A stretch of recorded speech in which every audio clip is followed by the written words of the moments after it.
Thank you. That's going to be hard to follow.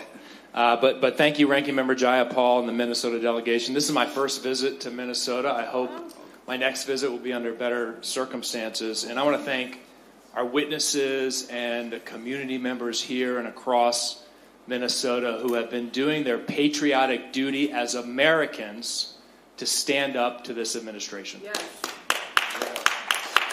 My constituents, the folks I represent in Virginia and the Minnesotans that I talk to, want secure borders. They want our immigration laws, all of our laws, to be enforced. But they want it done fairly, humanely, and in a way that's consistent with our values as Americans. They don't want masked secret police. They don't want disappearances. They don't want peaceful protesters shackled and pregnant women dragged through the street. They don't want guns pulled on children. And they don't want unarmed mothers shot and killed in their cars. It's clear to me, based on what I've heard today, that what is happening here in Minnesota is not about immigration enforcement. It is not about corruption.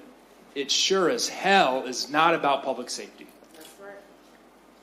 It's about political retribution, power, and intimidation.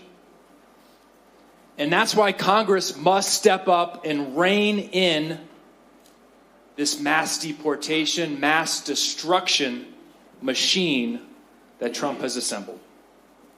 And because we know the Trump administration and Secretary Noem won't hold anyone accountable, we have to be crystal clear today that House Democrats will hold people accountable. We will hold people accountable for the laws that have been broken, for the rights that have been violated.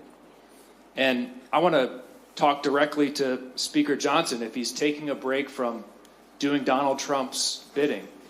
Speaker Johnson, if you bring next week to the floor of the House a Department of Homeland Security funding bill that doesn't end these abuses, you can pass it without my vote. You won't have my vote for that. Chief McCarthy, you've gotten a lot of questions about training. I'm going to ask another one. You went through the timeline of someone who wants to become a member of your police department.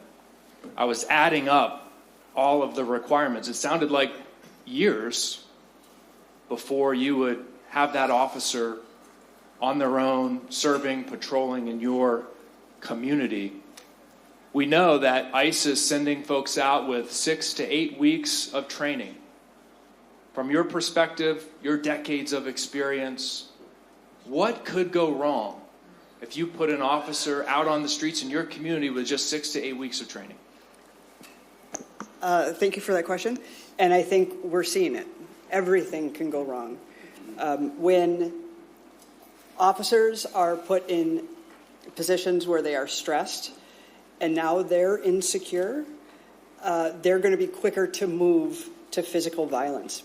And what you're finding is that if they don't know their legal rights and authority, they're going to violate the rights and authority of others.